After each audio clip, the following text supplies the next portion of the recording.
Hello friends, आज अपन एक नया लेक्चर शुरू करेंगे। जैसे टू वेरिएबल कंटिन्यूटी पे ही कल अपन ने पुनरावृत सीमा के बारे में पढ़ा था। ठीक है, आज अपन इसकी जो मेन चीज़ है युगपत सीमा, उसके बारे में पढ़ेंगे। तो फंक्शन जब भी टू वेरिएबल पे अपन कंटिन्यूस निकालते हैं तो सबसे पहले युगपत सीमा देखते हैं कि फंक्शन की युगपत सीमा का अस्तित्व है या नहीं। अगर युगपत सीमा का अस्तित्व है तभी फंक्शन क्या होता है, कंटिन्यूस होता है। अदरवाइज फंक्शन कंटिन्यूस नहीं होता टू वेरिएबल में, ध्यान रखना। ठीक है, तो युगपत सीमा अपनी मेन चीज़ है। तो वो कहता है युगपत सीमा की परिभाषा क्या है, उसको अपन लिखेंगे। और वो कैसे अपन लिखते हैं, देखो कि प्रांत एस पर परिभाषित फलन, प्रांत एस पर परिभाषित फलन एफ एक्स वाई की एक्स वाई के एक्स जीरो वाई जीरो की और अग्रसर होने पर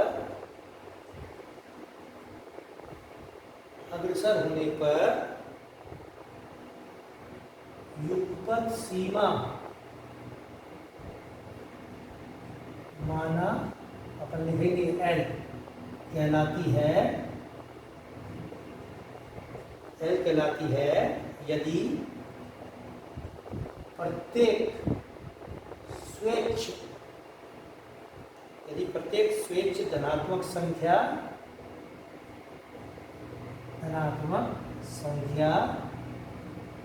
एप्सिलॉन ग्रेटर देन 0 के संगत डेल्टा ग्रेटर देन 0 इस प्रकार विद्यमान हो कि F x Y minus L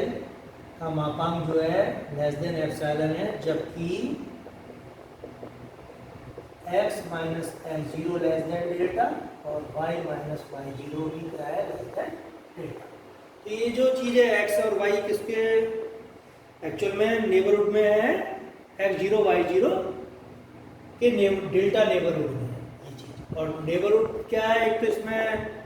square की फॉर्म में होता है और एक अपन सर्किल की फॉर्म में होता है। तो उसको अपन ज़्यादा डिस्कस नहीं करते क्योंकि सिवाय कन्फ्यूजन के उससे अपने को कुछ नहीं मिलेगा। ठीक है, लेकिन आप तो ये ध्यान रखो कि किसी फलन एफ एक्स वाई की युगपत सीमा एल कहलाएगी कब, जब F x Y minus L का मापांक चाहे जितना न्यून बनाया जा सके, कब, जबकि X minus X zero less than delta हो और Y minus Y zero less than delta हो। इसे हम निम्न प्रकार प्रदर्शित करते हैं। तो उसके बाद फिर क्या लिखते हैं अपन, इसे हम निम्न प्रकार प्रदर्शित करते हैं। इसे हम निम्न प्रकार प्रदर्शित करते हैं।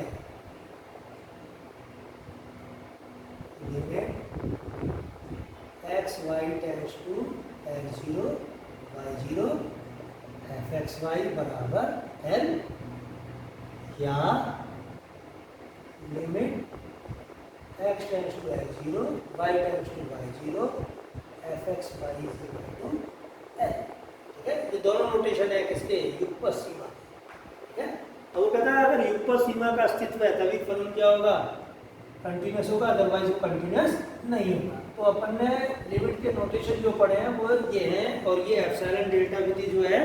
युगपत सीमा के केस में काम आ रही है अपने। अब वो ये कहता है कि सीमा की परिभाषा अनुसार, इसका भी सेकंड पार्ट भी है और उसी को भी अपन को बहुत ज़्यादा काम में लेते हैं। सीमा की परिभाषा अनुसार सीमा का अस्तित्व होगा। सीमा कौन सी, युगपत सीमा। सीमा का अस्तित्व होगा यदि एक्स वाई बिंदु एक्स जीरो वाई जीरो की और किसी भी मार्ग से अग्रसर हो, किसी भी पथ से अग्रसर हो, एफ एक्स वाई का सीमांत मान एफ एक्स वाई का सीमांत मान अद्वितीय रहे। ये बहुत ही इंपॉर्टेंट लाइन है, ठीक है। वो कहता है जैसे अपन कहें कि ये एक्स और वाई पॉइंट है और ये x0 y0 बिंदु है। वो कहता है x0 y0 से एक्स वाई की ओर अपन अनेक मार्ग से आ सकता है, इनफाइनाइट वेज है। वो कहता है हर मार्ग से एक्स वाई से x0 y0 की ओर जाने पर अपने को क्या मान प्राप्त होना चाहिए, एल ही प्राप्त होना चाहिए, ठीक है। वो कहता है जैसे अपन 100 मार्ग से गए, लेकिन 100 मार्क से तो मान एल आ गया, लेकिन 101 मार्क अपन ने ऐसा ढूंढ लिया जिससे मान एल नहीं आता, तो अपन ही कहेंगे युगपत सीमा का अस्तित्व नहीं है। ये ध्यान रखना, ठीक है। तो ये लाइन मैंने जो लिखाई है वो क्या लिखाई है कि सीमा की परिभाषा अनुसार सीमा का अस्तित्व होगा यदि एक्स वाई बिंदु x0 y0 की ओर किसी भी पथ से अग्रसर हो तो एफ एक्स वाई का सीमांत मान अद्वितीय रहे, अर्थात एफ एक्स वाई का सीमांत मान एल पथ पर निर्भर नहीं करता हो, ठीक है। तो ये अपन बस इतना अपने को इसमें लिखना पड़ता है, ठीक है। अब इसके बाद वो कहता है कि ये जो चीज़ है युगपत सीमा जो है वो पथ से स्वतंत्र होनी चाहिए। स्क्वायर एक्स वाई से आप x0 y0 की ओर अनंत मार्ग से आ सकते हो, लेकिन उस केस में क्या होना चाहिए कि हर मार्ग से उसका मान क्या आना चाहिए, सेम आना चाहिए, ठीक है। तो अब एक क्वेश्चन मैं इस पर करा रहा हूँ आपको, उससे आपको पता चलेगा कि किस तरीके से अपन चीज़ें करते हैं। तो प्रदर्शित करिए, तो इसमें बेटा जो क्वेश्चन है गिने चुने हैं, कई जगह आपको मार्क याद रखने पड़ेंगे। प्रदर्शित कीजिए कि एफ एक्स वाई बराबर 2xy upon x square plus y square, तब limit x y tends to 0 0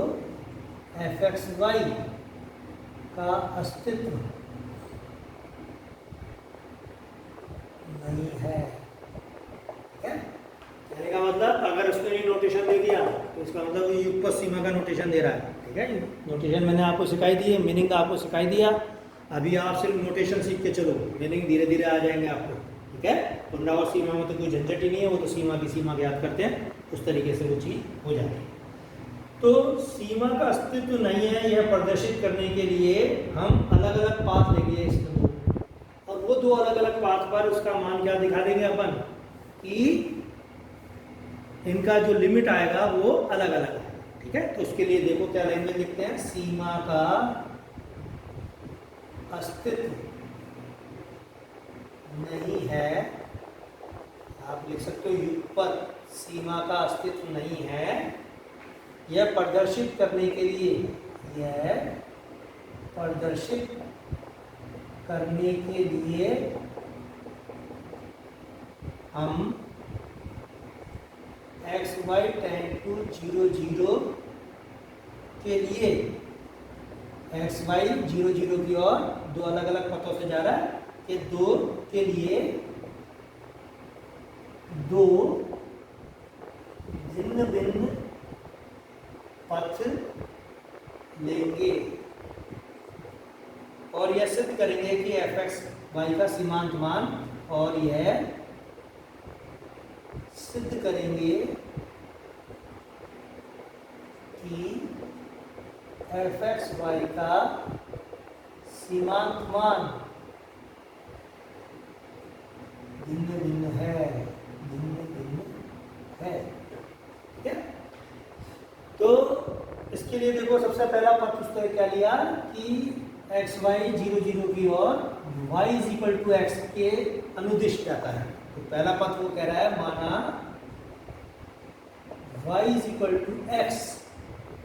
के अनुदिश x y tend to 0 0,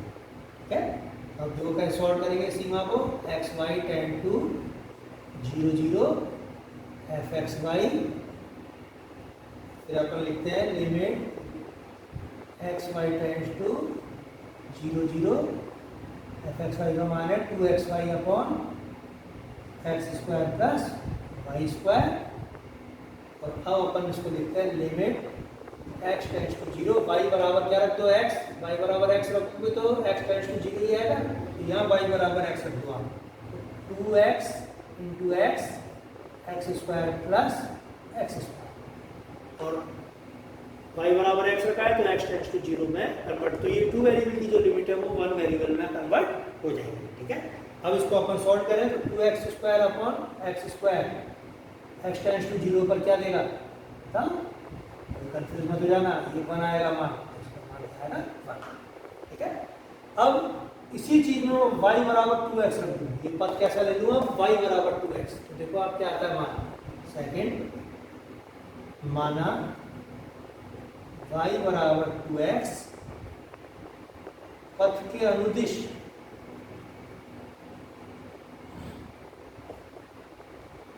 xy tends to 0 0 देने पर limit xy tend to 0 0 fxy limit xy tend to 0 0, फिर उस case में इसने क्या कहा 2xy upon x square plus y square, ठीक है। अब y बराबर क्या लिया इसने 2x, y बराबर 2x, और जब x का मान 0 है तो उस केस में इसकी लिमिट क्या हो जाएगी देखो, तो लिमिट अपन क्या लिख सकते हैं बेटा xy टेंड्स टू 0 0 y बराबर 2x, इसके बाद की स्टेप लिख रहा हूँ मैं, तो ये वाली चीज़ की जरूरत नहीं है मुझे अब, तो वही कहता है x टेंड्स टू 0, जब y बराबर 2x रखेंगे तो x टेंड्स टू 0 पर इसका मान भी क्या हो जाएगा y का 0, तो x टेंड्स टू 0, और इसको अपन लिख सकते हैं 2x into 2x x square plus 4x square, ठीक है। y की जगह 2x रखा तो 4x स्क्वायर, अब इसका मान क्या आ गया limit x tends to 0 4x square, total मान कितना है 5x स्क्वायर, एक्स स्क्वायर से एक्स स्क्वायर कैंसिल, इसका मान है 4/5, तो ये कहता है तो भाई एक वैल्यू तो 4/5 आ रही है, एक वैल्यू क्या आ रही है 1, इसका मतलब सीमा का मान भिन्न भिन्न पथ के लिए भिन्न भिन्न प्राप्त होता है, अतः एक पथ सीमा का अस्तित्व नहीं है, तो अपन क्या लिखेंगे सीमा का मान युगपथ सीमा का मान भिन्न भिन्न पथ के अनुदिश भिन्न भिन्न प्राप्त होता है, अतः युगपथ सीमा का अस्तित्व, आप यहाँ पे सीमा ही लिखो, सीमा का मान भिन्न भिन्न पथ के अनुदिश भिन्न भिन्न प्राप्त होता है, अतः युगपथ सीमा का अस्तित्व नहीं है, ठीक है। अब देखो इस क्वेश्चन में अपन मैंने अभी स्टार्टिंग जो करी वो आपको बिल्कुल सिंपल वे में करी, लेकिन इस क्वेश्चन को अगर करेंगे तो ऐसे बहुत सारे क्वेश्चन है, तो कोई एक मेथड दो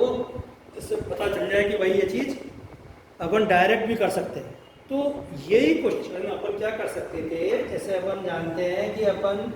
मूल बिंदु से पास होने वाली रेखा की जनरल इक्वेशन क्या होती है, y = mx, ठीक है।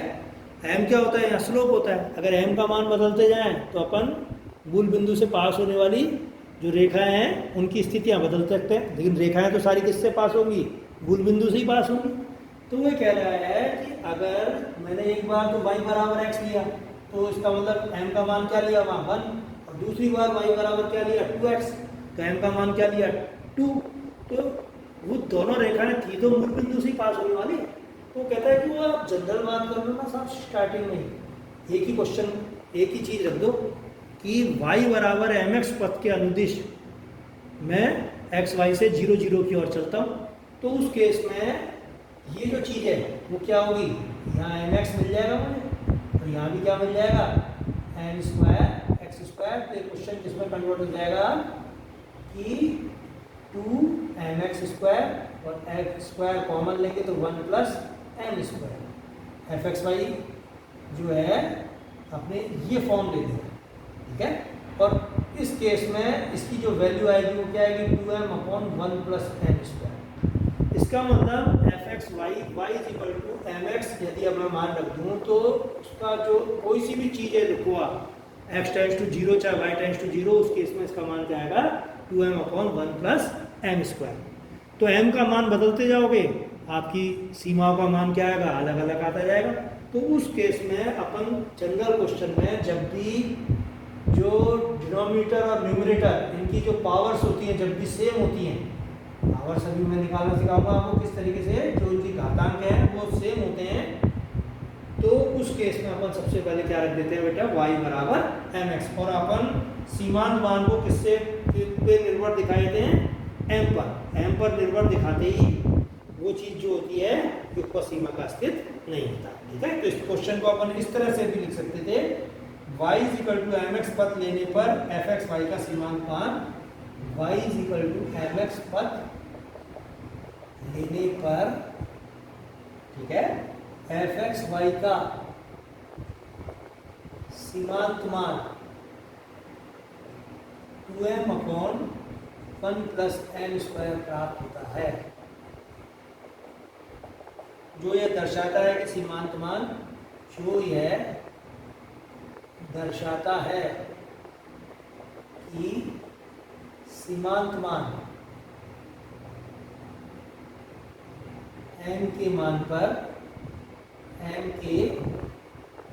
पर निर्भर करता है। अतः भिन्न रेखाओं के अनुदिश पद लेने पर सीमा का मान भिन्न भिन्न प्राप्त होता है, इसलिए युग्म सीमा का अस्तित्व नहीं। ठीक है, अब देखो ये जो चीज वो कह रहा है कि क्वेश्चन क्या है, 2xy/x square plus y square. आप y बराबर एम एक्स कहाँ रखोगे, x की घात कितनी है 1, y की घात कितनी है 1, दोनों की घात जोड़ेंगे तो कितनी हो जाएगी 2, नीचे भी घात मैक्सिमम कितनी है 2। ठीक है, तो आप वो तभी रखोगे जब न्यूमरेटर और डिनोमिनेटर दोनों की घात क्या हो, सेम हो। ध्यान रखो, y बराबर एम एक्स क्या आप तभी यूज कर सकते हो, अगर सपोज करो इसमें मैं यहाँ पे वाई स्क्वायर लगा दूँ, तो अब ऊपर घात कितनी हो गई 3 और नीचे की घात कितनी है 2, तो y बराबर एम एक्स रखने पर क्या हो जाएगा यहाँ पर 2x M square x square, ठीक है, x square m square x square, और यहाँ पे लिमिट क्या आ जाएगी x टेंड्स टू 0, y बराबर एम एक्स रखते ही, तो x 0 होगा तो y भी क्या हो जाएगा 0, तो उस केस में इसकी वैल्यू क्या हो जाएगी, limit x tends to 0 m square x cube upon x square 1 plus m square, तो x ऊपर रह जाएगा, ध्यान रखना ऊपर रहती है x टेंड्स टू 0 पे इसका मान क्या आ जाएगा 0, तो आप कुछ भी रखो तो उससे कोई फर्क ही नहीं पड़ेगा। तो अगर न्यूमरेटर की पावर, टोटल पावर जो है वो डिनोमिनेटर की पावर से ज़्यादा है, तब आप किसी भी सूरत में y बराबर एम एक्स नहीं रखोगे, ध्यान रखना। ठीक है, आगे मैं आपको तरीके बताऊंगा और क्वेश्चन करेंगे अपन,